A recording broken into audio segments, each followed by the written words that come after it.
Put on the whole armor of God, that you may be able to stand against the wiles of the devil. For we do not wrestle against flesh and blood, but against principalities, against powers, against the rulers of darkness of this age, against spiritual hosts of wickedness in the heavenly places. Therefore, take up the whole armor of God, that you may be able to withstand in the evil day, and having done it all, to stand. Stand therefore, having girded your waist with truth, having put on the breastplate of righteousness, and having shod your feet with the preparation of the gospel of peace.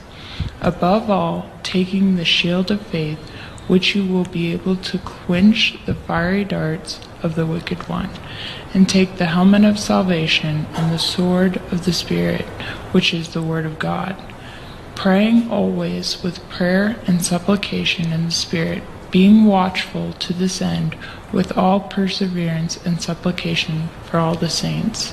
And for me, that utterance may be given to me, that I may open my mouth boldly to make known the mystery of the gospel, for which I am an ambassador in chains, that I may speak it boldly as I ought to speak.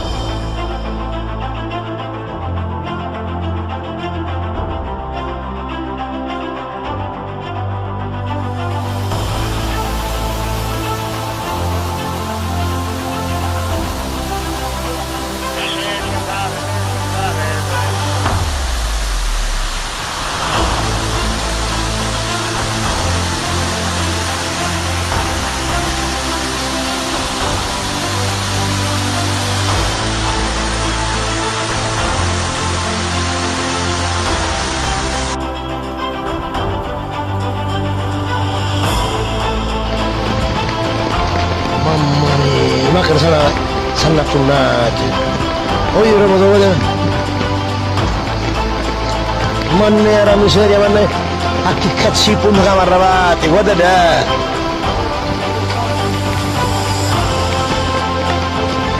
Madonna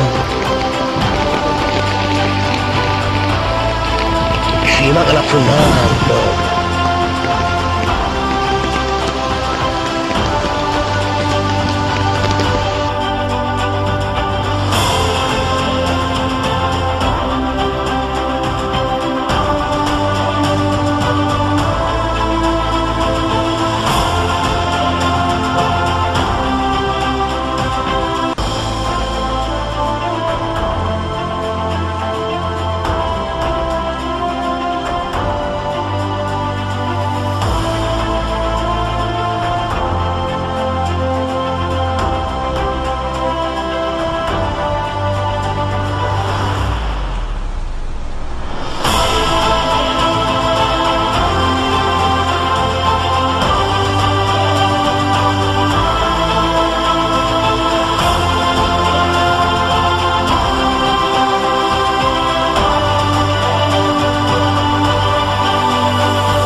if they should download and use the COVID Aware app. It's important to understand what it is and what it isn't.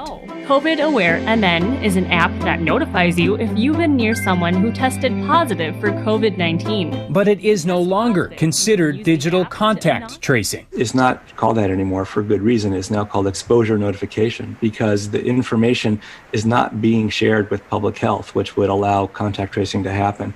It's only staying on your phone, and it's only then anonymously being pushed out to alert other phones that individuals have been exposed. So it's really residing with the individual. Jeff Kahn has been studying the technology for months as director of the Johns Hopkins Berman Institute of Bioethics. This spring, his team drafted ethical guidelines for states considering adding the technology. Is there any evidence that this technology has helped?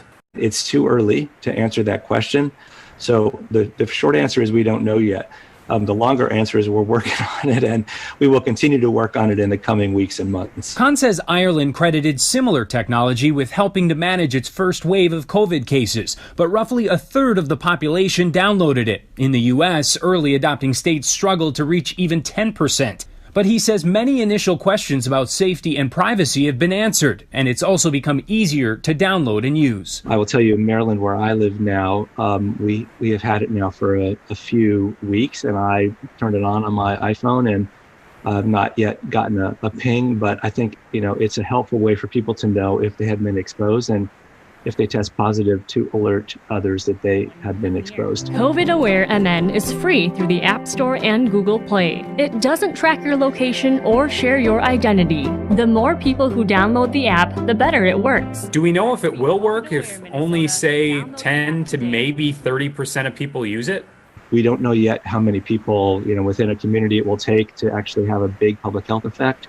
We're trying to study that, but I don't think just because a small proportion of the population is using it means it won't be effective at all. That's because when used with actual contact tracing, masking, and distancing, it can add another level of protection. I think of it as an additional tool.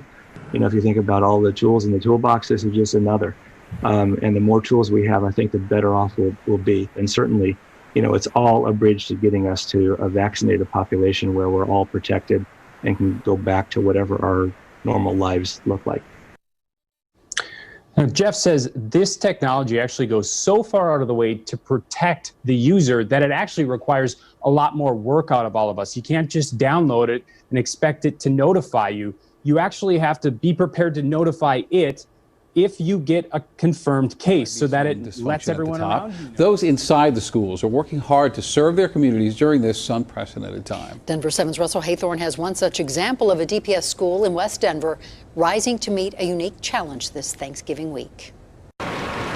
At Excel Academy in Denver, we're making the best out of a bad situation. The annual Thanksgiving meal. Do you mind if I open this up? For teachers, students, and their families. People need this. Yeah, happy Thanksgiving. Looks a little different this year. I'm sure a lot of families could appreciate it since a lot of hard times, you know what I mean? Rather than serving up dinner in the cafeteria, the space has become a distribution center for dozens of meals to go home with families. So many people came together and brought donations all week long. It was a whole community effort that came together. Hi there. Principal Cynthia Navarro says two businesses in particular, Raymond's Painting and the Abbey Collection Realty, made it all happen. And we get to do the fun part and actually hand it to the families. It just means a lot. We didn't get a hammer or nothing as far as going shopping or nothing because we just haven't had the money for it. Thank you. Excel is an alternative high school for at-risk kids in West Denver. Any student who needs a different path. I will tell you, our students are brilliant and they have so much going for them. It's good to see you. A community supporting its own with a new tradition. There's a lot of need for things like this out here, especially in 2020. At a time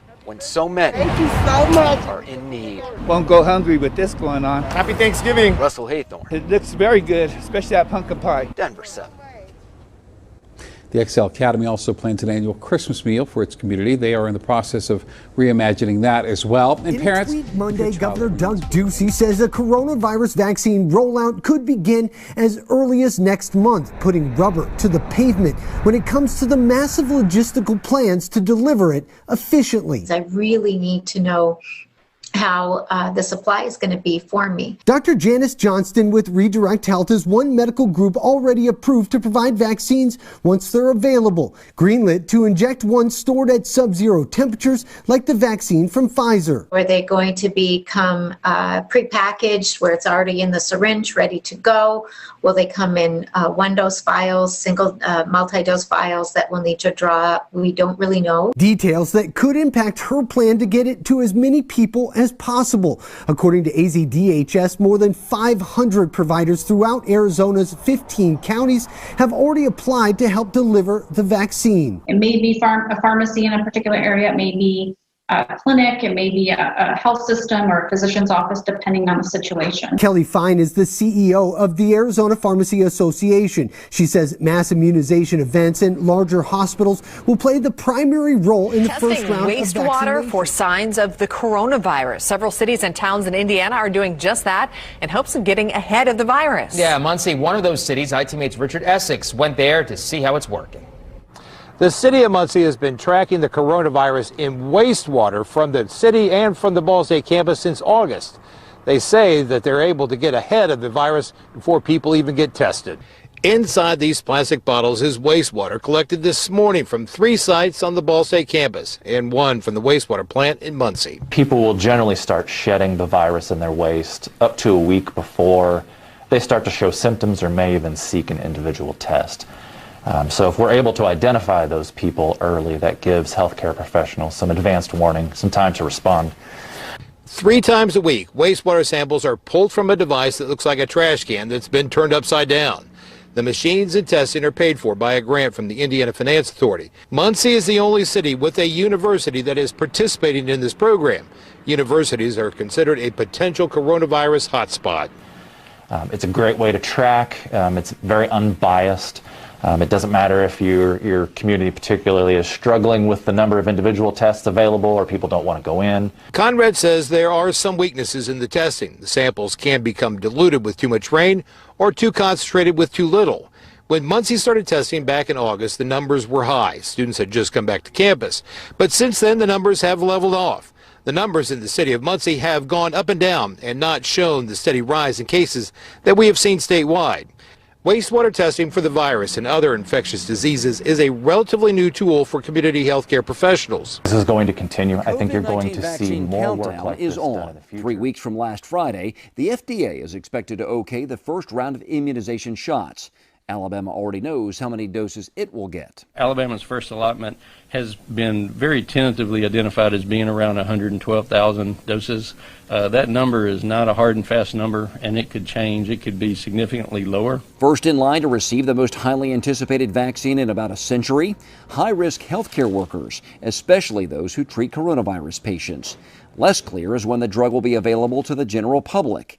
Right now, guidance for pregnant women and children is less concrete. None of these first 3 vaccines have enrolled enough pregnant women or children in order for FDA to make recommendations about use in those groups. And while some have expressed concern about trying a new vaccine, Dr. Scott Harris says he is ready when it's his turn and reminded the public the life-saving shot in the arm will not cost you a dime. There's no charge for these vaccines. They're being given free to the states, and so there won't be a charge to people for this. Dr. Harris says the state of Alabama is scheduled to be ready to distribute the COVID-19 vaccine from Pfizer by December the 7th and fully expect to receive the green light to do so. Through the end of the year, Oregon landlords can't evict people who can't pay rent, but they can come the new year, unless Oregon lawmakers extend the eviction moratorium. We have 2 topics today. One, the proposal on the eviction moratorium. Monday, a housing committee heard a proposal to extend that ban. The legislature allocated over $60 million.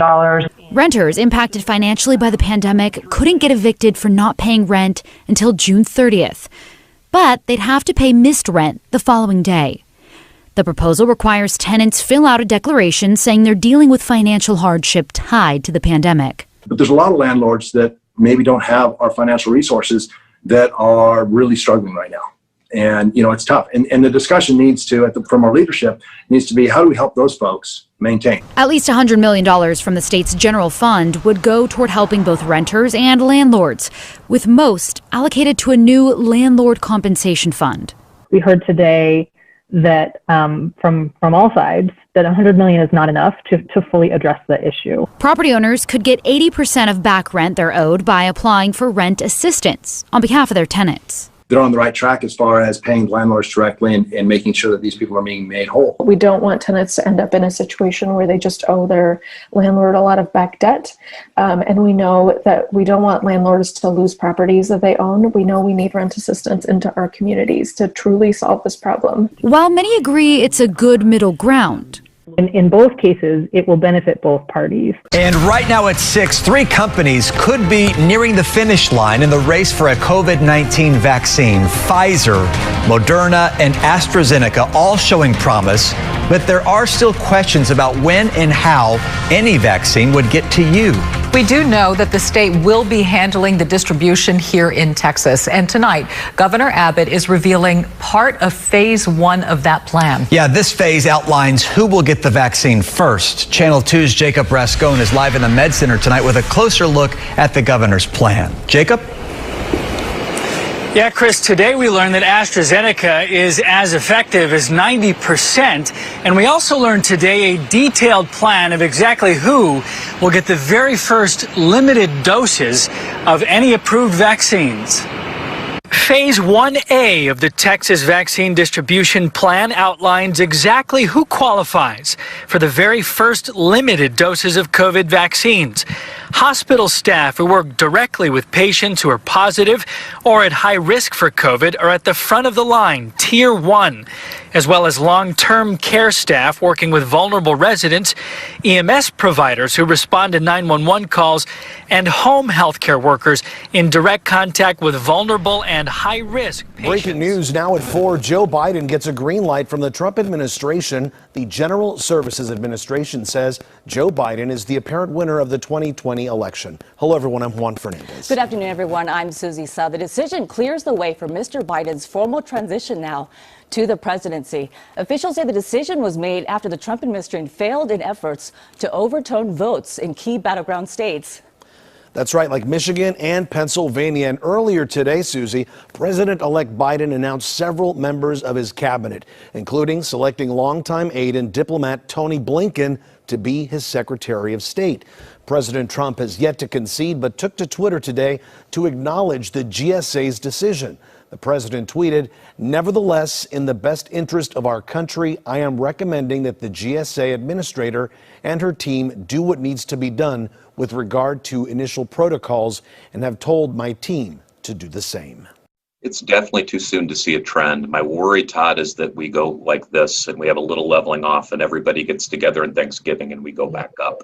That would be a really dire situation for our community. Dr. Dave Williams is the Chief Clinical Officer for Unity Point. He says the latest COVID numbers have been moving in the right direction in the past few days, but warns that family gatherings during Thanksgiving could reverse that trend because COVID thrives when people get together. A time for cautious optimism, with the key word being cautious. Like we've been saying, what we do this week with a big holiday coming up, what we do this week is going to impact those numbers dramatically. This car parade around the State House is sending a similar message. The national group is called the Poor People's Campaign. It was started by the Reverend Dr. Martin Luther King in 1968. The Iowa chapter wants to remind us that COVID-19 hits poor people harder than others, and that it's up to everyone to do their part.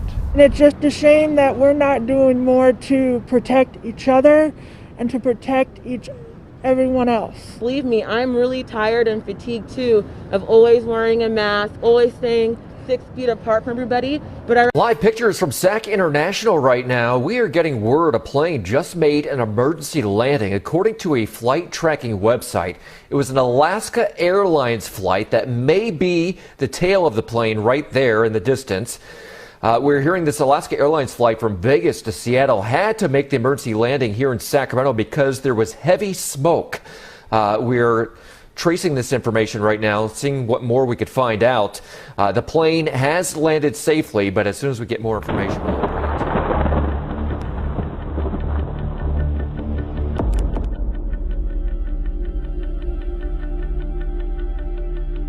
People who have tested positive for coronavirus and who have isolated themselves for 2 weeks could be offered a so-called freedom pass for at least 90 days, which would allow them to return to normal life. Scientists believe that though it is possible to catch coronavirus again after being infected, this is extremely unlikely, and especially so in the first few months after infection. According to government scientific advisor Professor Sir John Bell, this scheme would create an incentive for people to be tested and would help to end lockdowns. Bell suggested that mass regular testing should be introduced, meaning people who wish to do so would be tested every couple of days. If they maintain negative results, they should be allowed to get back to normal activities, including using public transport, going to sporting events or the cinema. The government has come under fire for introducing lockdowns without a clear exit strategy. A freedom pass scheme could become part of this strategy to get Britain back to normal life. However, some have criticised this suggestion as it may incentivise people to attempt to catch coronavirus in order to gain a freedom pass. Another important part of ending lockdowns will be the rollout of a vaccine for the virus. Earlier this week, Pfizer announced their vaccine had proved 90% effective and 50 million doses would be available by the end of this year worldwide if regulators give the green light. However, Deputy Chief Medical Officer Jonathan Van Tam played down vaccines as the cure to the pandemic. Because the one thing we know about these vaccines at the moment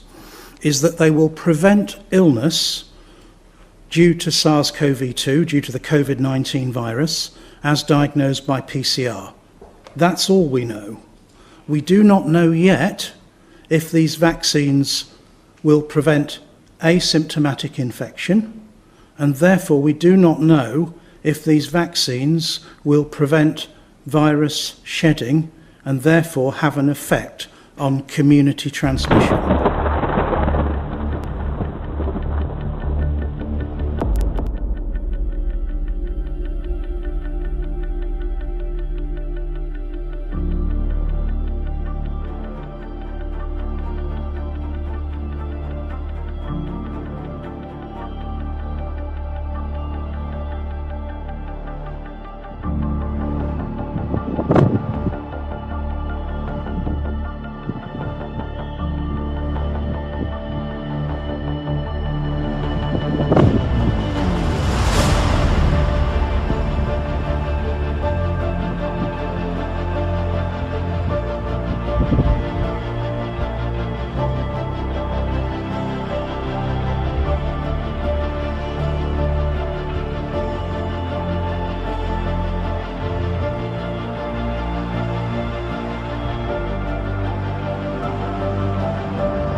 لا محمود.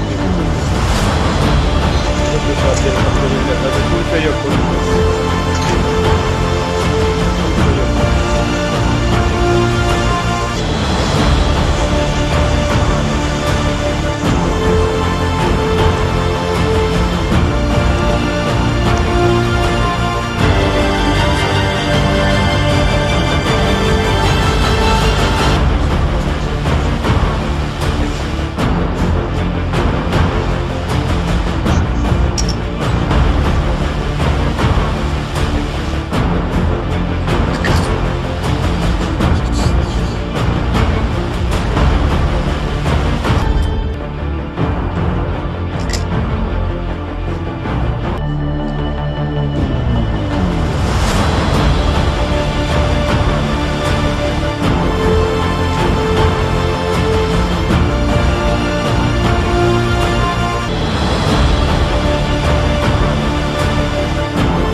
çocuklar götürecek.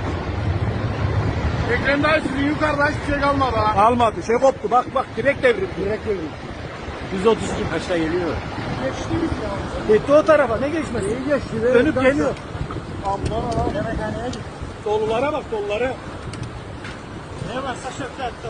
Anam.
bigger butt?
Single file, single file, single file. Thank you. Single file, 17 coming out. What are we doing? Single file.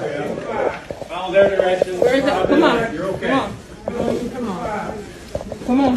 Hold my hand. Hold my hand. You're okay. Come on. Just keep your hands up. Yep, thank you. Just keep walking. Follow everybody else. Thank you. Come on. It's okay. Keep your hands up. Thank you. You got it. You got it. You're okay. Did you come by yourself? You can put your hands down. Just follow through. Standing over there. You guys just keep following. We're going to have you all wait back here for a few minutes until we can get you down. All right. Thank you. Right.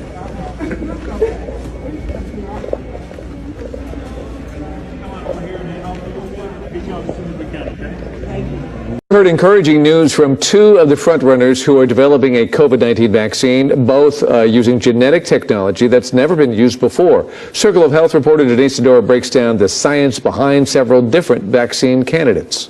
Weakened or inactive virus vaccines grown in eggs or cells are what we're used to. Now, COVID-19 is about to take us to a whole new level in genetically engineered vaccines. The mRNA is really a novel strategy. Vaccine researcher Dr. Eric Dar says Pfizer and Moderna's mRNA approach sends an instruction manual to your cells, telling it to churn out a protein normally found on the coronavirus. It gets injected into your arm, and then that will get expressed on the surface of the cell, and the immune system will respond. Phase 3 results look promising, and because mRNA are just chemicals, they can be manufactured rapidly. I was put here to do a job, and Pfizer and others were way ahead on vaccines. You wouldn't have a vaccine if it weren't for me for another 4 years, because FDA would have never been able to do what they did, what I forced them to do.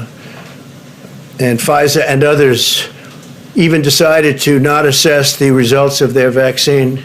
In other words, not come out with a vaccine until just after the election. That's because of what I did with favored nations and these other elements. With Donald Trump telling Americans it happened on his watch. Joe Biden on the coronavirus disaster he's set to inherit in 65 days. We're going into a very dark winter. And on COVID planning if Donald Trump keeps blocking the presidential transition. More people may die if we don't coordinate. As the US crosses 250,000 COVID deaths, new hope. First, Pfizer, now drug maker Moderna, has released impressive trial figures for a potential COVID gives vaccine. Emergency authorization to the Pfizer or Moderna vaccine in the coming weeks. Will you get vaccinated? And if you're hesitant, why should any American have confidence in the vaccine? Well, first of all, we'll see if that comes forward. And secondly, it's important that people who are in the greatest need get it. I wouldn't hesitate to get the vaccine. But I also want to set an example. But I wouldn't hesitate to get the vaccine if, in fact, Dr. Fauci and these two organizations, whether it's Moderna or Pfizer, who have been extremely responsible, conclude that it is safe and able to be done. Look, the only reason people question the vaccine now is because of Donald Trump. Down again. In some places that's already happening. If you have kids, you've seen it. Joe Biden has promised more of it. Masks and quarantines, limits on travel, restrictions on who you can eat with, who you can touch and how. The most intimate details of our lives completely controlled by our leadership class. The people who used to scream at politicians, "Keep your hands off my body," aren't saying a thing about this. In fact, they're encouraging it. So the question is, what exactly is this about? It's not about science. If masks and lockdowns prevented spikes in coronavirus infections, we wouldn't be seeing spikes in coronavirus infections after 9 months. But we are seeing them. So clearly the geniuses got it wrong once again. This time they're not even bothering to point to legitimate scientific studies to support continuing their policies, because there aren't any studies that support that. So what is going on? Catholic Archbishop Carlo Maria Vigano has some idea, has thought about it. Vigano is one of the truth tellers in his church. He made himself deeply unpopular several years ago with many in the hierarchy by exposing their complicity in decades of sex abuse. They hate him for it. But Vigano was 79 years old, and in the way that older people stop caring what others think, he really doesn't care. So instead he says what he thinks is true. A few weeks ago, he wrote a letter to President Donald Trump assessing the lockdowns from a perspective you almost never hear in this country. No one, up until last February, Vigano wrote, would ever have thought that in all of our cities, citizens would be arrested simply for wanting to walk down the street, to breathe, to want to keep their businesses open, to want to go to church on Sunday. Yet now it is happening all over the world. The fundamental rights of citizens and believers are being denied in the name of a health emergency that is revealing itself more and more fully as instrumental to the establishment of an inhuman, faceless tyranny.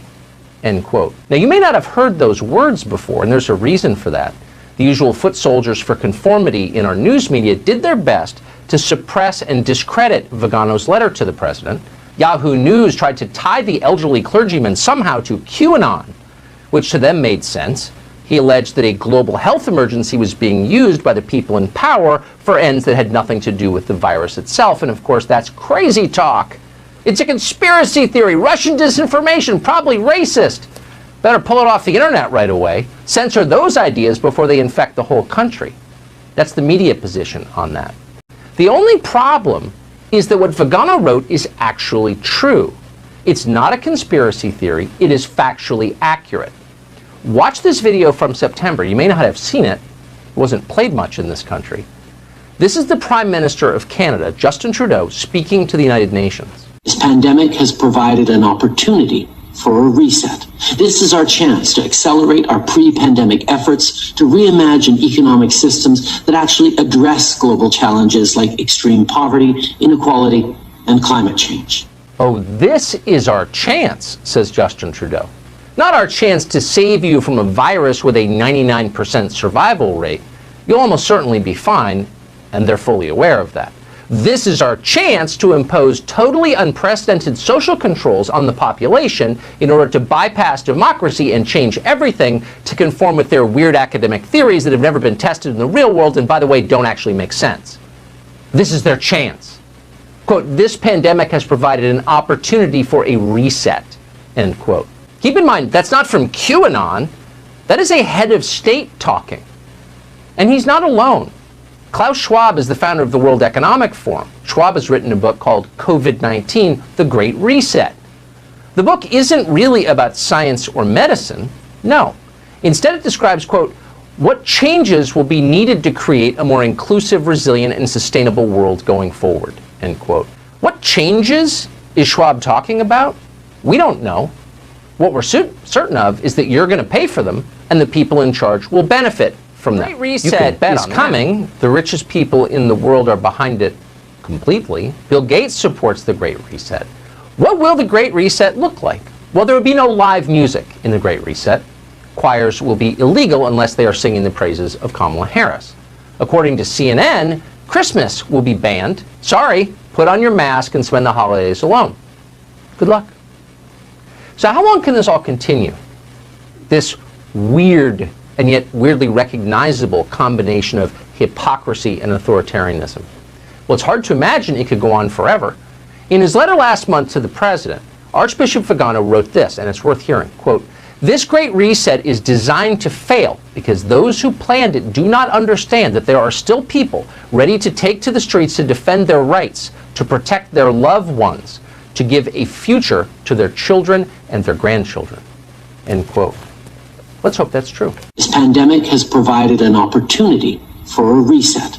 This is our chance to accelerate our pre-pandemic efforts to reimagine economic systems that actually address global challenges like extreme poverty, inequality, and climate change. President Trump is filing another appeal in Pennsylvania in his attempt to overturn the election. On Saturday, a federal judge told the Trump legal team that their claims of fraud were, quote, strained legal argument without merit, end quote. Yesterday, they filed another appeal, though. Just before the ruling, Republican Congressman Mike Kelly filed a suit claiming a state law that allows for mail-in ballots is unconstitutional. He's also asking for the results to not be certified. Pennsylvania's Attorney General called the lawsuit, quote, another weak attempt to subvert the will of the people, desperate, hypocritical, baseless, end quote. President-elect Joe Biden has an 80,000 vote lead over the president. Through the excitement of lifting restrictions, though, thousands of people took to the streets in Guatemala's capital city this weekend, demanding the resignation of President Alejandro Giammattei and protesting funding cuts to healthcare and education amid this pandemic and in the wake of two major hurricanes. The mass demonstrations were convened after the approval of the 2021 budget to address the serious damage caused by Hurricane Iota. Public and private gatherings in Nashville will be limited to 8 people. Nashville Mayor John Cooper announcing the amendment on Thursday. Currently, up to 25 people can gather together in a group. Mayor Cooper has also announced all indoor extracurricular activities within Metro Nashville Public Schools will be paused until further notice. A 15-year-old is being held in Wisconsin after a shooting at a mall in suburban Milwaukee. Police arrested him Saturday night. They say they also recovered the suspected weapon. The shooting happened Friday afternoon. Investigators say it stemmed from a fight between two groups. 8 people were injured, including 4 bystanders. Most have been released from the hospital. And breaking news overnight, AstraZeneca announced late-stage trials of its COVID-19 vaccine were highly effective in preventing COVID-19. The drug maker says its experimental vaccine has an average efficiency of 70%, but a 90% efficiency when a half dose is taken and followed a month later by a full dose. No hospitalizations or severe cases of COVID-19 were reported in those receiving the vaccine. Advisor of Operation Warp Speed says the first Americans could be vaccinated against COVID-19 as soon as December 11th. We are ready to start shipping vaccines within 24 hours from approval, and hopefully people will start to be immunized, I would say, within 48 hours from the approval. The FDA has announced a public hearing for Pfizer's request for emergency use authorization of its vaccine for December 10th. Company officials say it could be recommended for emergency use authorization that day. Moderna's vaccine will face the same review. Angle warned you about what was coming. It's called the Great Reset. And this idea was first designed by the global elite at the World Economic Forum, Klaus Schwab. Well, our timing could not have been better. At this moment, and certainly not getting the attention it deserves, Biden's piggy bank, Michael Bloomberg, is holding something called the New Economy Forum. Doesn't that sound fun? This annual summit brings together corporate CEOs, activists, UN officials, and your garden variety washed up politicians like Bill and Hillary Clinton. But they all have one thing in common: the shared goal of reorganizing the world so that assets are distributed more equitably, more fairly. And health security and so forth, climate change, all of it's part of it. And they're not even trying to hide their plans. This was Mike Bloomberg in his opening address to the forum. As we meet, governments around the world are mobilizing trillions of dollars to address the economic effects of the pandemic. It's an unprecedented opportunity not only to repair the damage, but also to address the problems that existed before the pandemic hit. And by problems, he really means your freedom and prosperity. And the solutions that Bloomy and his globalist groupies are proposing all involve more centralized control over your life, like how much energy you use, Carbon must be given a price. The time of fossil fuel subsidies is over. We must phase out coal. Authorities must integrate the goal of carbon neutrality in all economic and fiscal policies and decisions. Well, Joe Biden agrees with this. It's part of his platform, after all. Goodbye energy independence. Hello, Chinese solar panels. Bloomberg also invited his CCP buddies to make faux appeals for global unity. We should build an open world economy that works for all. We must firmly safeguard the multilateral trading system under the WTO and unequivocally reject unilateralism and protectionism. When China does well, the whole world will benefit. I feel like I've heard, though, this somewhere before. A rising China is a positive development, not only for the people of China, but for the United States and the world as a whole. You might not have liked Trump's tweets or sometimes his tone, but you're sure as hell going to miss his America First ethos and results. Joining me now is Victor Davis Hanson, Hoover Institution Senior Fellow. Victor, does any of this, what you just heard, surprise you? Well, a little bit, because when Rahm Emanuel tried this, remember, 12 years ago. Coronavirus cases continue to soar in California. Some residents of the state aren't happy with the new COVID-19 safety regulations. California Governor Gavin Newsom issued a stay-at-home order to begin last Saturday night to try and take control of the increasing numbers. Just yesterday, nearly 14,000 coronavirus cases were recorded in the state and another 60 deaths. But some people aren't too happy with the stay-at-home order that the Democratic governor issued, especially Trump fans who have taken to the streets after curfew kicked in at Huntington Beach to protest against them. Take a look.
I'm wearing a mask because half my face is ugly or something like that.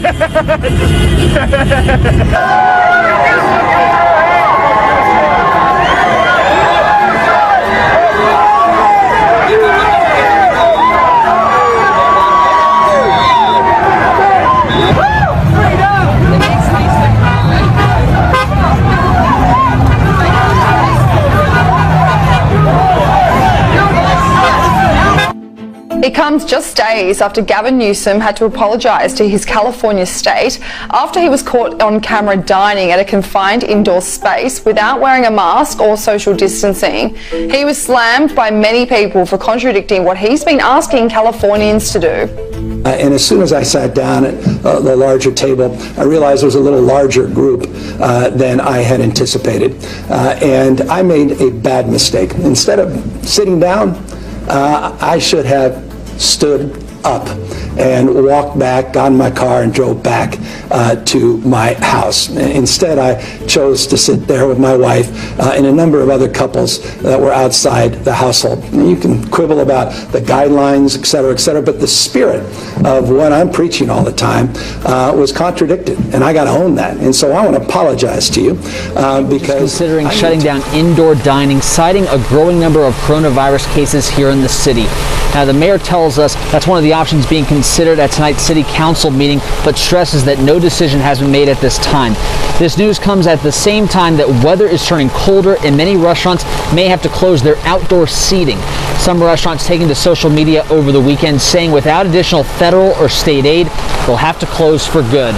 We're live in Cambridge. Matt Reed, WCVB News Center 5.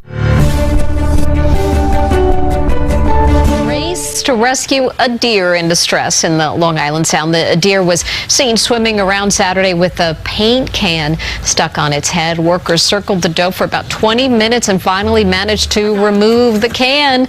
They did eventually get the deer out of the water. It is now recovering at the Strong Island Animal Rescue. It's expected to be fine, but after this adventure, wow. Deer's like, what a day. You know, first this paint can, now I'm in the water. I mean, come on. This could not be worse. Thank goodness. Near the water, a Florida man rescued his puppy from the jaws of an alligator. It was caught on video. This is the video here from the Florida Wildlife Federation. Richard Wilbanks says he was in the backyard with his little puppy Gunner, and he heard Gunner cry. And that's when Wilbanks saw the gator and jumped into action. Oh, it was just a shock. It happened so fast that, instinct just took over. And never dropped a cigar either. Wilbanks walked away with just a few cuts. Gunner's doing fine, and the gator has been...